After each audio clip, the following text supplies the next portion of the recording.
Pour le moment, on va faire un tour du côté de la salle des nouvelles du réseau TVA, rejoindre Jacques Moisan.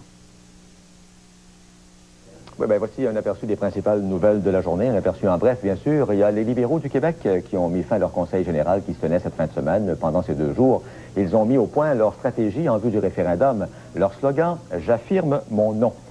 Le chef libéral Daniel Johnson a accusé Jacques Parizeau de semer la confusion dans le débat sur la souveraineté en masquant les conséquences économiques de son option. Mais les libéraux ont eux-mêmes été pris à partie. Le politicologue Stéphane Dion, qu'ils avaient invité à ce conseil général, les a accusés d'être responsables de la remontée des forces souverainistes.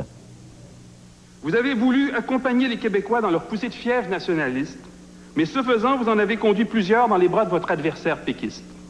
Ensemble, vous avez attisé un feu que vous ne savez pas très bien comment contrôler maintenant. Le premier ministre Jacques Parizeau, lui, est de retour au Québec après sa visite officielle de 5 jours en France.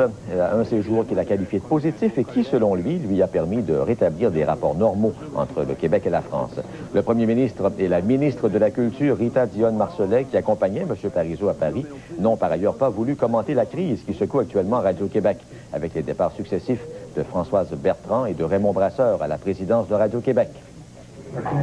Je pense que demain, vous allez être mis au fait de toutes ces questions. Je viens de débarquer, alors je demande simplement qu'on me donne quelques heures pour m'assurer que tout ce que j'ai reçu à Paris est vraiment la totalité de la question et que je suis tout à fait au fait de ce qui s'est passé. Incidemment, M. Parizeau sera à l'émission L'Événement, diffusée sur les ondes du réseau TVA ce soir à 22 h. Le centre hospitalier Anna-Laberge de Châteauguay a volontairement fait attendre des patients pour les inciter à utiliser des laboratoires privés pour les analyses dont ils avaient besoin. Le quotidien La Presse révèle qu'un document interne précise que cette politique de refoulement de la clientèle a été adoptée en 1993 pour réduire les coûts d'exploitation de l'hôpital. Un porte-parole de l'hôpital soutient que cette politique a été abandonnée, mais il n'a pu préciser combien de temps elle avait été maintenue. Et puis enfin, à Valleyfield, une femme de 62 ans a péri hier soir dans l'incendie de son logement. La victime, Alice Patnaud, habitait le rez-de-chaussée de l'immeuble qui a été complètement rasé. Les pompiers ont mis plusieurs heures pour circonscrire les flammes qui auraient pris naissance dans la chambre à coucher.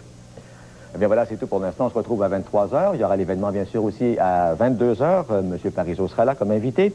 Et puis pour l'instant, on retourne au Super Bowl, l'émission spéciale.